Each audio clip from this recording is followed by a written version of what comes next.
Bonjour. Cette fois, je parle de la pleine lune. 2 jours après l'équinoxe d'automne. Et cette fois, la lune, vous voyez, après sa conjonction à Neptune, est arrivée en conjonction à Chiron, dans l'axe d'opposition au Soleil, Mercure, conjonction 1 supérieure, et Zérès, la déesse de l'agriculture. Qu'est-ce que l'on voit d'autre? On peut noter quand même la conjonction de Saturne-Vesta, et elle est sur la porte quand même du solstice d'hiver. Là, c'est la porte de l'équinoxe d'automne, la porte de l'équinoxe du printemps, et là, cette conjonction, elle est quand même, vous voyez, très proche de la porte du solstice d'hiver. Donc, vous voyez, il y a quelque chose de très important là à comprendre. Ça se joue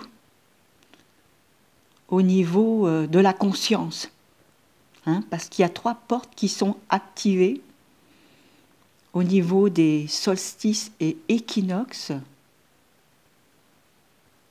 Je vous laisse voir.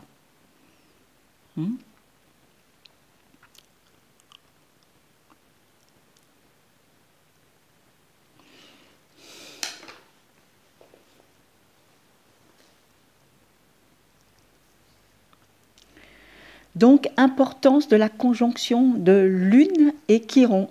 Alors, je vous renvoie à l'article que j'avais écrit à ce niveau et la précédente vidéo que je parle de Chiron par rapport à sa découverte et ses passages successifs sur le 0 degré du Bélier qui correspond à l'équinoxe du printemps. Zérès est associé à la moisson. La moisson qui commence, on peut dire, avec juin et tout l'été. Ensuite, nous avons les récoltes aussi. Et les dernières récoltes se font aussi à cette première phase de l'automne, avec les vendanges, avec les noix qui ont commencé, qui commencent même plutôt fin août, début septembre. Je ne sais pas si vous êtes comme moi, mais je préfère les noix quand elles sont fraîches, tout comme les noisettes. Et ça, c'est le top du top. C'est de les prendre dans l'arbre. Mais c'est quelque chose qui se perd. Déjà, faut-il avoir un noyer et un noisettier chez soi ou près de chez soi et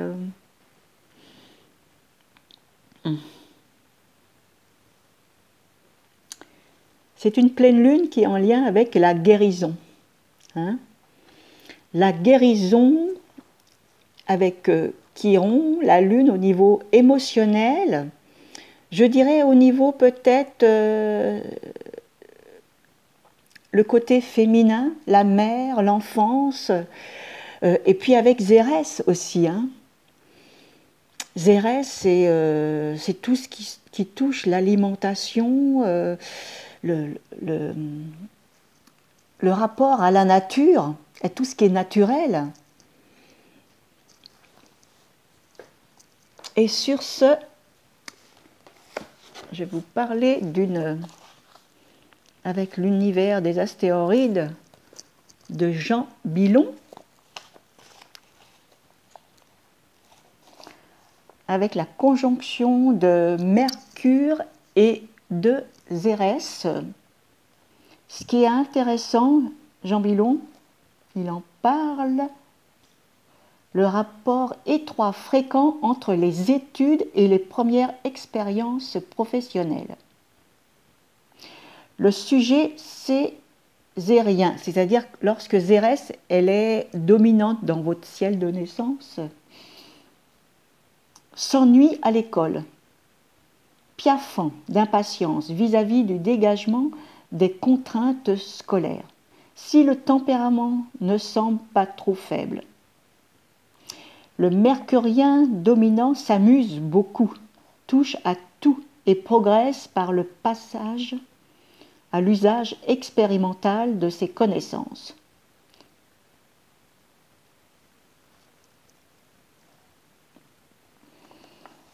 Voilà un petit extrait. Alors, je pourrais peut-être parler avec le soleil, hein, parce que ce sont des articles que je n'ai pas faits.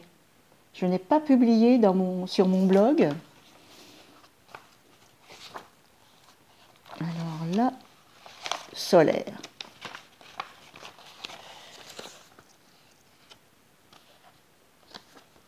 Il est où Ah, voilà, l'énergie solaire. Avec, eh bien c'est là, avec Zérès. Sens élevé du service qui nourrit parfois une timidité de comportement préjudiciable au rayonnement.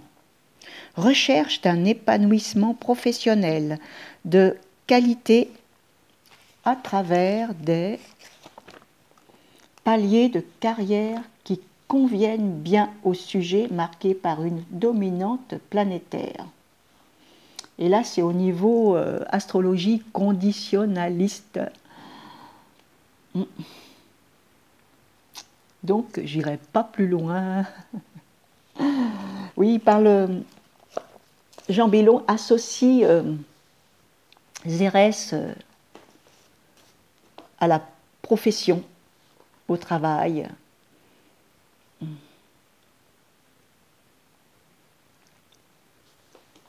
Et moi, je l'associe à l'agriculture. Et avec l'agriculture, on peut évidemment rattacher aussi avec qui touche l'alimentaire, je dirais vraiment ce qui est naturel. Vous voyez ? Et c'est ce qui est développé aujourd'hui de plus en plus chez les jeunes, hein, beaucoup plus que chez les moins jeunes. Quoique les moins jeunes, ils s'accrochent aussi. Hein.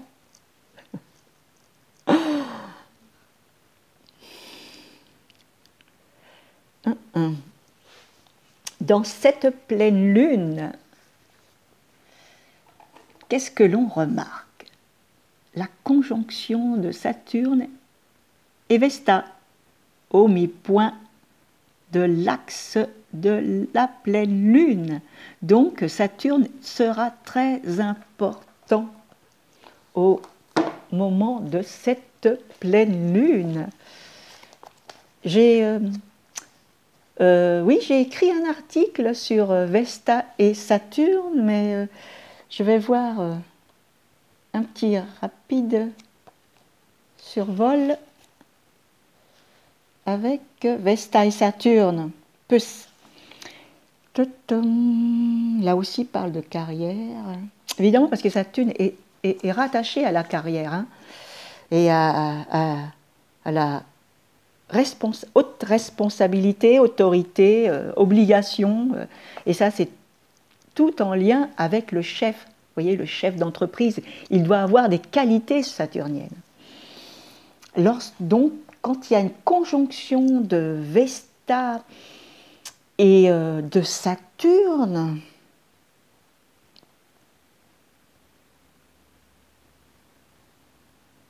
ben, ça peut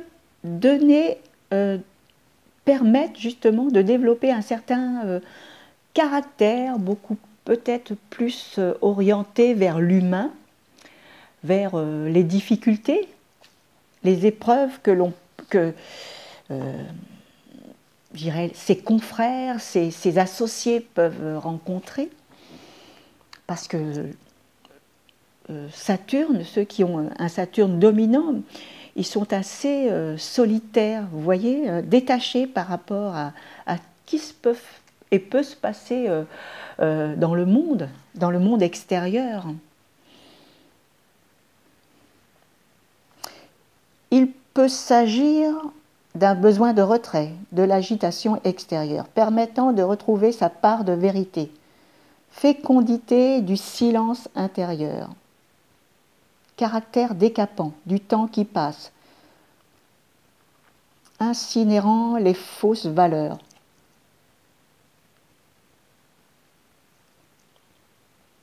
Habitat personnel, plutôt solitaire, attirance pour les vieilles maisons ou celles qui ont une âme. Et j'en ai parlé dans ma précédente vidéo, mais bon,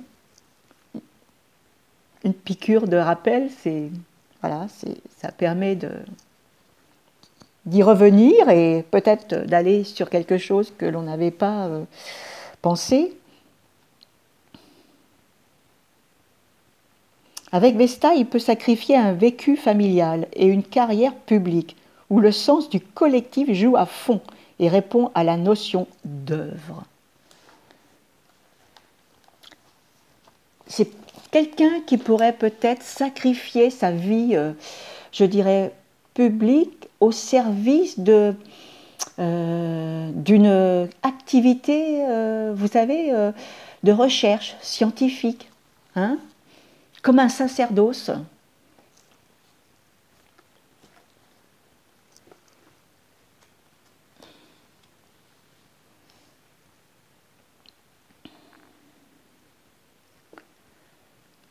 On va peut-être revenir sur Mars, conjoint au nœud sud et à la lune noire ou Lilith. Vous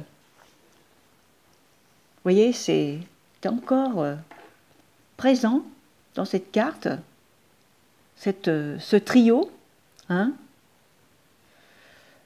parce que Mars, il a un lien avec le concret, le sens réel, vous voyez. Il est très instinctif, il a le sens de la survie, parce que dans la vie, pour avancer, il faut se battre, il faut agir, il faut se défendre, il faut... sans effort, on n'aboutit pas à grand-chose. Le travail est important. Associé aussi avec Saturne, le travail. La maison 6 aussi, la Vierge, le travail. La maison 10, la vie publique ou la vocation.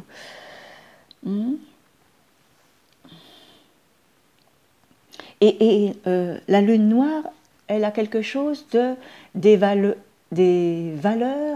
je dirais, fondamentales, mais quelque chose que l'on porte au fond de soi, des valeurs universelles, vous voyez, des valeurs d'âme, hein, intuitif, si vous voulez, subtil. C'est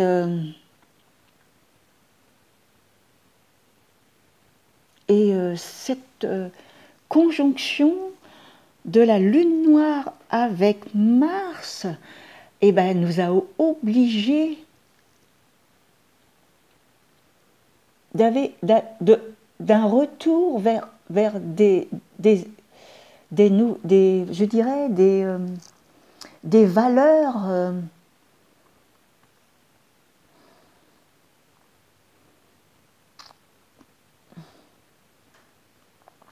antérieures, je ne sais pas, mais qui ont toujours existé, vous voyez, qui sont reliés à l'homme, qui sont reliés à notre, je dirais, à notre, à des lois universelles, à des lois karmiques. Et je ne sais pas si je vous en ai parlé de cette conjonction de Mars et de la lune noire. parce que avec la lune noire, Mars, il a appris à utiliser, pardon, son énergie différemment, aller vers quelque chose de plus... je ne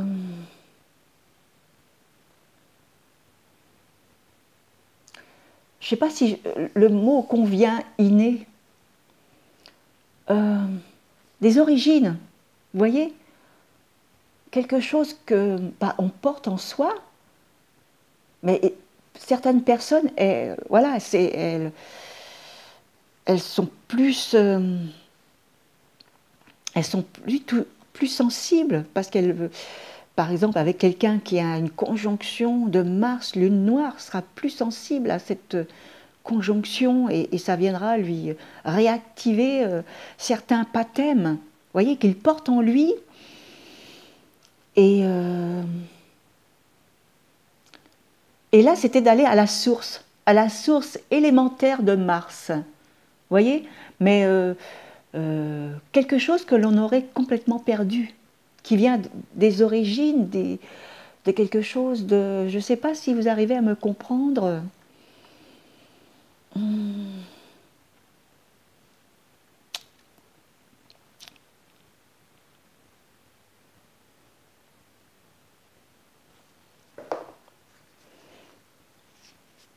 Autant que la conjonction de Saturne et Vesta, vous voyez, le sens du sacré, mais en passant par certains sacrifices de soi, vous voyez, qui se retrouvent au mi-point de la pleine lune, que le trio même,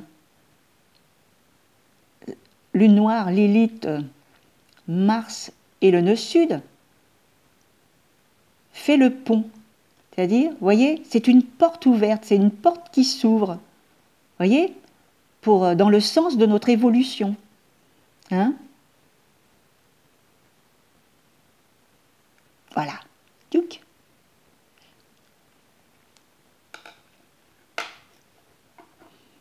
Et là, on associe aussi avec Chiron la blessure, mais aussi la voie de guérison.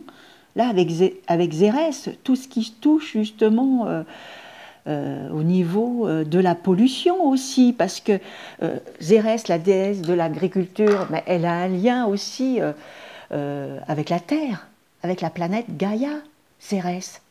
Hein? Alors, elle a un lien évidemment avec la pollution, hein, au niveau avec les plastiques, là, qui c'est quelque chose quand même d'actualité, et ce recyclage, il y a vraiment de plus en plus de déchets, et il y en a certains qui sont enfouis en terre, il y en a qui sont évacués dans la mer. Alors, la mer, elle devient aussi une poubelle de ces déchets.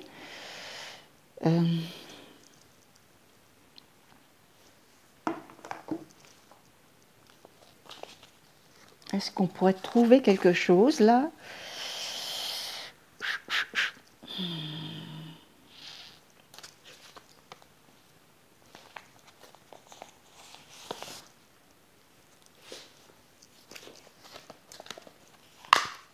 Ça, c'est le thème de découverte de Zérès. Vous voyez, Zérès. Alors, il faut que je trouve Zérès dans le Taureau. Voilà. Zérès rétrograde, vous voyez, dans l'ombre de Mars et dans l'axe d'opposition à Neptune, dans un signe d'eau. Donc, il y a bien un lien, une connexion avec Neptune, Poséidon, hein, le dieu des mers, avec Zérès, la déesse de l'agriculture. Et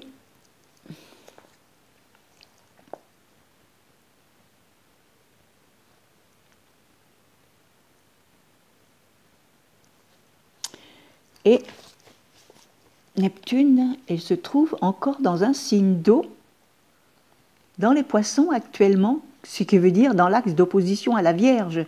La Vierge qui serait aussi gouvernée par Zérès, hein, pour certains astrologues.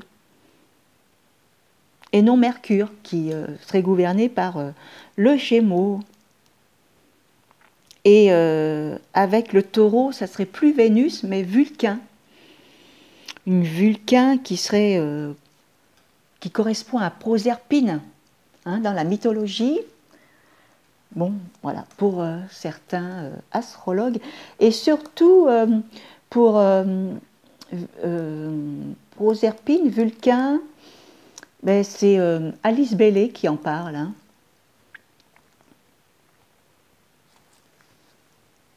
Voilà, petite note.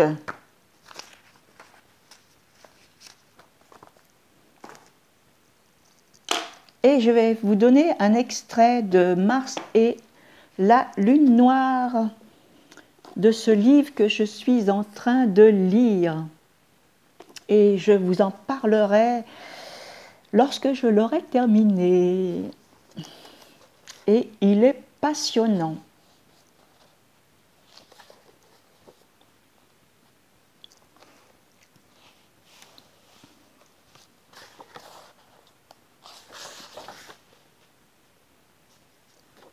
Alors, bon, je ne sais pas si je vais vous dire tout, mais au moins une partie. Hein.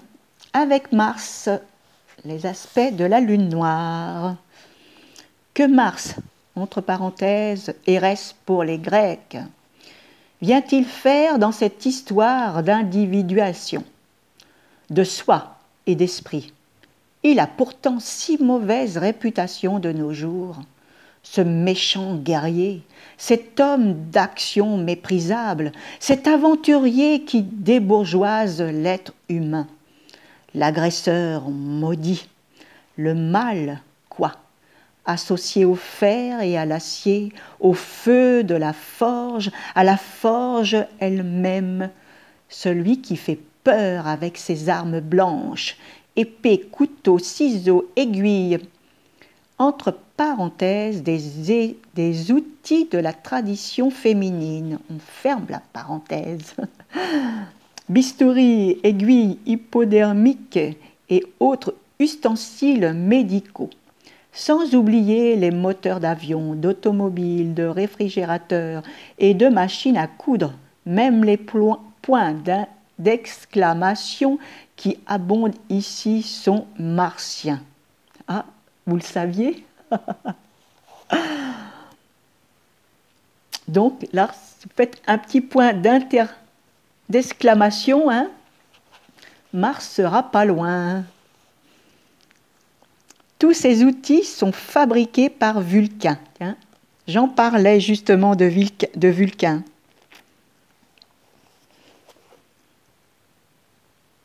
Est-ce une planète inconnue? Ou plus subtilement Vulcain, est-il la transmutation réussie de Mars? Comme le scorpion qui se réussit devient l'aigle dans sa registre supérieur. Oui, parce que le scorpion est associé aussi au serpent. Mais à un niveau supérieur, ben, il se transforme en aigle. Quoique, il n'y a pas de lien commun entre le serpent et l'aigle. Et pourtant, tous les deux sont associés au signe du scorpion. Alors, je reprends. Tous ces outils sont fabriqués par Vulcain, l'époux d'Aphrodite et le rival amoureux de Mars. Mais c'est Mars qui les utilise. Bon, va-t-on y arriver à Mars et la Lune noire? On disait autrefois de Mars qu'il était le cheval du Soleil. Autant dire qu'il porte l'être sur ses épaules. C'est pourquoi, comme Vénus, il est le grand ami de la Lune noire. En principe, tous les rapports entre les deux archétypes sont positifs du point de vue de la réalisation étrique. Petit 2. On rencontre cet adjectif peu habituel chez Gurdjieff. Je l'adopte aujourd'hui seulement. Mars oblige, puisqu'il est de cette noblesse de race qu'on ne connaît plus. Mais pas toujours. Quand ils sont vus par la bienséance ou n'importe quelle rectitude. Mars gagne en efficacité à être encadré par Saturne, à la condition que cette discipline ne devienne en aucune façon une forme de soumission. Bon, alors...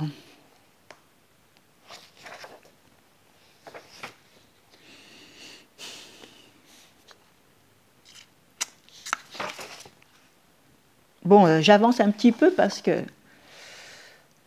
elle se fait attendre, la lune noire. Le vide créé par la lune noire dans l'existence quotidienne et dont la sensation et la perception créent l'appel vers le soi ou l'esprit, Mars cherche à le remplir. Il est même irrésistiblement attiré par ce vide particulier. Contrairement aux chevaux réels, il cherche à transporter un être de plus en plus grand, de plus en plus fort, de plus en plus lourd. C'est qu'il grandit avec ce qu'il porte. Lui et Lilith ont toutes les armes blanches en commun. Complices comme frères et sœurs, ils s'amusent bien ensemble. Elle sait ce qu'il ne faut pas couper. Mars sait où il faut frapper, construire. Il détruit ce qu'il trouve sur le chemin de ce qu'il a à construire. Guerrier avant tout, le légionnaire romain guerroyait d'abord et construisait des routes dans ses temps libres. Mars, quand il est avec Lilith, ne guerroie lui que pour pouvoir construire ses routes. C'est nous qui oublions trop souvent qu'il est aussi le sculpteur, le peintre ou l'écrivain inspiré par Aphrodite, avec le petit point d'exclamation.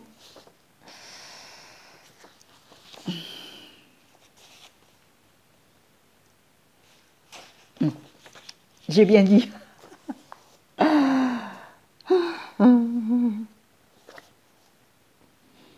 Alors, je suis...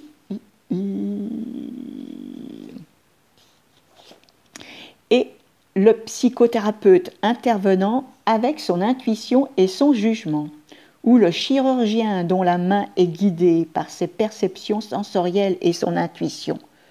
Parlons un peu de cette intuition. Il existe une intuition de l'acte juste. Voilà. Avec la lune noire et Mars, il faut combiner cette action juste.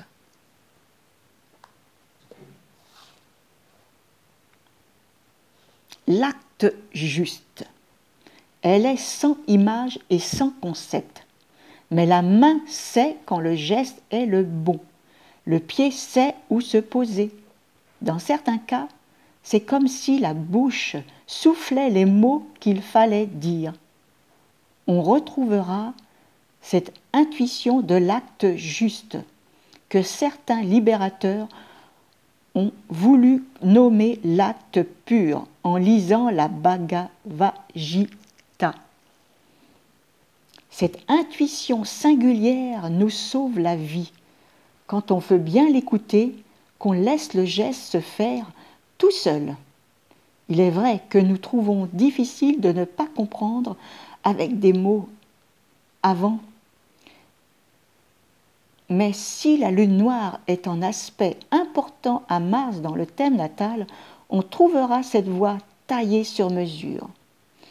Elle est la voie la plus rapide, la plus sûre et peut-être même la plus belle vers l'esprit. Elle est celle aussi qui exige le plus du soi et ne souffle aucun compromis.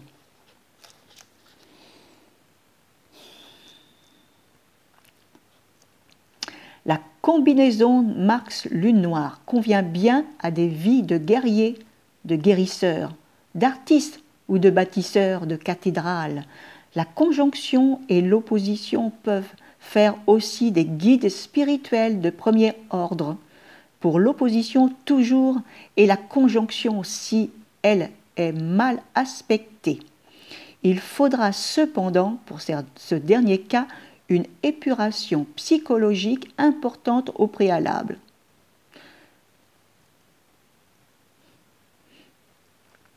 Dans le cas de la conjonction ou de l'opposition, selon toute probabilité, avant la mort, on atteindra le soi.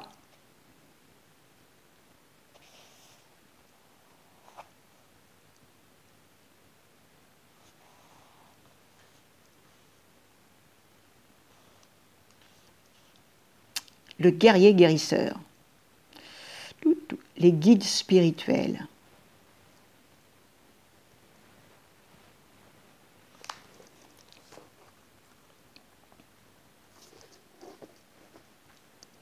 Je dirais qu'avec Mars et la Lune noire, c'est le fait d'agir, mais d'agir pour une juste cause, pour une cause noble. Vous voyez ?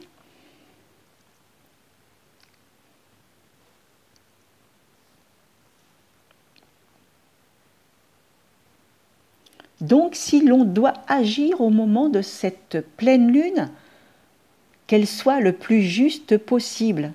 Vous voyez ?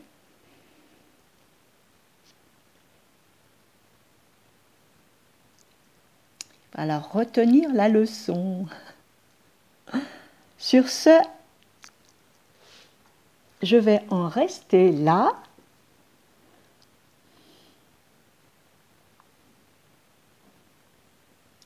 Je pense que j'ai dit le plus utile, le plus nécessaire par rapport à cette pleine lune et ce que j'ai dit aussi précédemment dans la vidéo au niveau de l'équinoxe d'automne.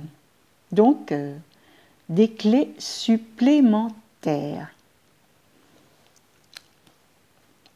Et pour conclure, il y a quelque chose de très important avec Vesta Saturne, vous voyez, au niveau de prendre le recul nécessaire, ce retour vers soi, vous voyez, et Mars,